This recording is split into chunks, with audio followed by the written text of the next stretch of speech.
है उसके कानों में ओम नमः शिवाय बोलकर अपने मन की कामना उसके कानों में बोलकर आप आ जाइए, आपकी कामना 3 महीने में पूरी हो जाती है। नंदिकेश्वर भगवान का स्मरण करिए। अगर 7 बेलपत्र आप शंकर को समर्पित करते हो तो 1 बेलपत्र नंदी भगवान पर भी अवश्य समर्पित करें। नंदीश्वर भगवान शिव को समर्पण, 1 बेलपत्र नंदिकेश्वर की ओर चढ़े। और बहुत ध्यान दीजिए महाराज, अगर कोई काम अटक रहा है, नहीं हो रहा, बहुत प्रयास करा, तो भगवान शंकर के मंदिर में 5 बेलपत्र चढ़ाइए। और शंकर भगवान की जो छोटी लड़की है अशोक सुंदरी, आपको बताया था ना अशोक सुंदरी का स्थान, भगवान शंकर की 6 लड़कियां हैं, उसमें से सबसे छोटी लड़की अशोक सुंदरी की जगह पर 1 बेलपत्र चढ़ाइए। फिर 1 बेलपत्र नंदिकेश्वर पर चढ़ाइए। और नंदिकेश्वर पर चढ़ाने के बाद भगवान शंकर के मंदिर के बाहर चौखट पर दिया लगा दीजिए साइड में, और फिर अपने घर पर आ जाइए। आपका कार्य सफल होना प्रारंभ हो जाएगा। नंदिकेश्वर भगवान नंदिकेश्वर का स्मरण कर लेने पर जीव आनंद सुख की अनुभूति करता है। आनंद सुख को पाता भगवान नंदिकेश्वर का सुख। पूरी दुनिया में केवल एक केदारनाथ ही एक ऐसा है जहां पर ओम कुंड विराजमान है। कौन सा कुंड है वहां पर? ओम कुंड। जो बच्चा हकलाता है, तोतला बोलता है या गूंगा होता है, जिसकी वाणी नहीं होती, वो अगर ओम कुंड पर जाकर ओम बोलने का प्रयास करता है तो जितनी देर तक उसके मुंह से घुन्न की आवाज निकलती है उतनी देर तक ओम कुंड में से पानी का बुलबुला निकलता रहता है। और 7 या 8 बार बोलने से व्यक्ति हकलाना छोड़ देता है, तोतला बोलना छोड़ देता है और उसकी वाणी आ जाती है। वो ओम कुंड केदारनाथ जी में बसता है। कहां बसता है? केदारेश्वर। जब सीता जी विवाह कर आई, कौशल्या जी ने कहा, जानकी, ए जानकी, हमारे यहाँ की रीति है, घर में बहू पहली बार आती है तो मीठा भोजन बनाती है। जाओ, या तो खीर बनाओ, या मीठी भात बनाओ, या मीठी थुली बनाओ, कुछ भी करो, हलवा बनाओ, सीरा बनाओ, और मीठा बनाओ। बनाइए, जाओ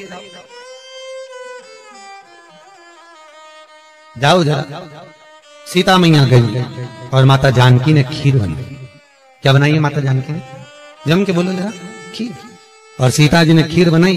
कौशल्या, कैकेयी, सुमित्रा, दशरथ जी सबको दे दी। सब खाने के लिए बैठे। अब जैसे ही खीर खाने के लिए बैठते तुरंत एक तेज हवा का संचार हुआ। बहुत तेज हवा चली, बहुत तेज। और जैसे ही हवा चली, एक कचरा दशरथ जी के कटोरे में खीर में जाकर गिर गया। एक दिन का एक कचरा दशरथ जी के कटोरे। सीता जी खीर परोसकर इधर से निकल रही थी, उन्हें दशरथ जी के कटोरे में खीर में तिनका देखा, कचरा देखा। तो सीता जी को लगा, पहली बार तो मैं अपने ससुर को भोजन करा रही हूं, पहली बार तो मैं अपने ससुर को भोग लगा रही हूं। अगर ससुर के कटोरे में कचरा दिखेगा, तिनका दिखेगा, तो ससुर क्या कहेंगे? ये ससुर कहेंगे क्या कि मेरी बहू ने मुझे खाना दिया, भोजन दिया और उसमें भी कचरा दे दिया, और पहली बार तो मैं भोजन दे रही हूं, करूं क्या? सीता जी रसोई घर में गई और रसोई घर में जाकर माता जानकी ने, माता सीता रसोई घर में पहुंचते सीता जी झरोके में से, खिड़की में से जो कटोरे में तिनका पड़ा था खीर के अंदर, मां जानकी उस तिनके को निगाहों से देखने लगी। ऐसी निगाह से जानकी जी ने देखा, सीता ने देखा कि वो कचरा कटोरे के अंदर ही जलकर भस्म हो गया। वो तिनका कटोरे में ही जल गया। बस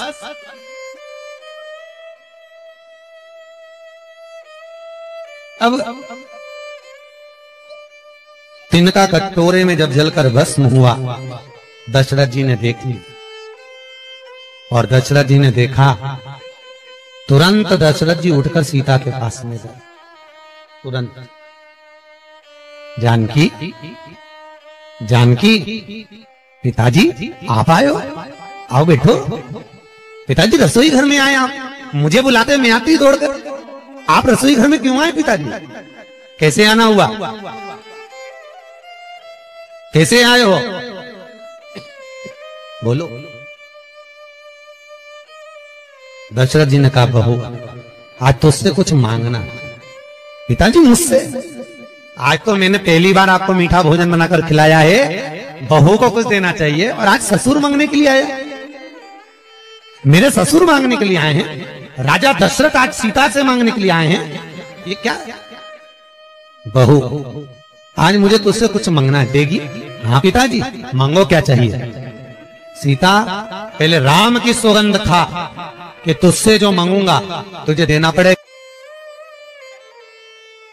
सीता जी कहती हैं प्रभु पिताजी मैं भले सौगंध ना खाऊं पर जो मांगोगे दे दूंगी। बोलो क्या चाहिए? बोलो ससुर जी आपको क्या चाहिए? पिताजी क्या चाहिए?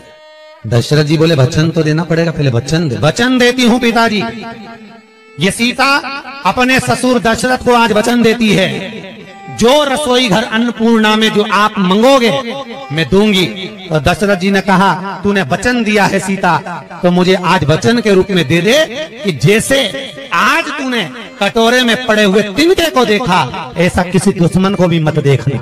वचन दे। सीता जी कहती है मैं वचन देती हूँ कि किसी दुश्मन को भी इस तिनके की तरह नहीं देखूंगी। और चरित्र उठाकर देखो, जब जब रावण आता था सीता एक तिनका उठाकर उस तिनके को देखती थी, रावण को नहीं। तिनके को इसलिए देखती थी कि सीता जी मन में सोचती थी वो तो ससुर को वचन दिया है कि तिनके को देखा ऐसा किसी को मत देखना, इसलिए इसको देख लूं बहुत है। अगर घूर के देख रही बापड़ा तेरे को छोड़ने वाली नहीं। तिनके को देख, तेरे को तो मैं यूं ही निपटा दूं, एक मिनट नहीं लगे। जब जब रावण आता था सीता तिनके को देखती थी।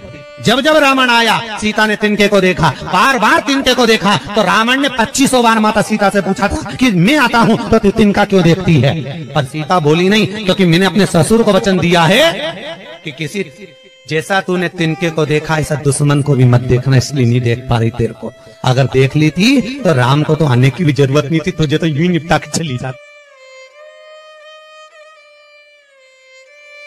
श्री बेले के फल का गुर्दा, बेल का जो फल होता है, बेलपत्री का फल, उसका जैसे गुर्दा,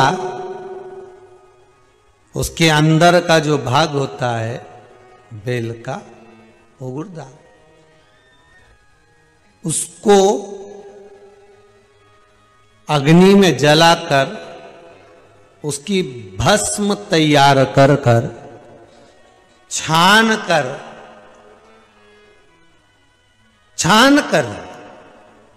जब जब आपके यहां विद्वान ब्राह्मण शिव जी का अभिषेक कराते हैं, पूजन कराते हैं, तो उसमें लिखते हैं पूजन के साहित्य में बेलपत्री, धतूरा, दुर्वा, ये उसमें नीचे लिखेंगे भस्म। लिखते कि नहीं लिखते? लिखते हैं ना, भस्म अभिषेक में चाहिए रहती है।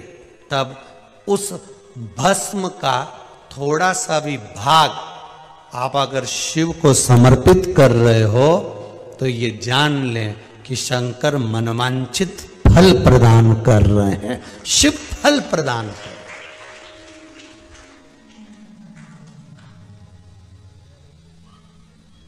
महाराज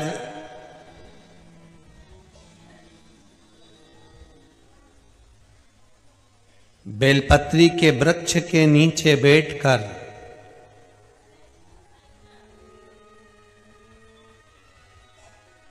हाथ में एक बेलपत्र का पत्ता रखकर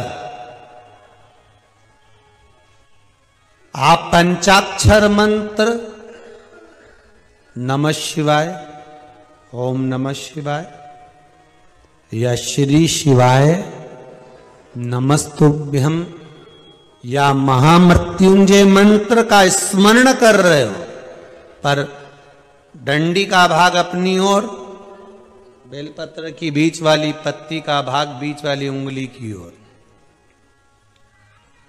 रखकर अगर आप स्मरण कर रहे हैं और अपनी कामना कर कर बेलपत्री के वृक्ष के नीचे बैठकर उस पत्ते को सम्मुख रखकर बाबा से विनय कर कर एकांत में उस बेलपत्री के वृक्ष की छांव में,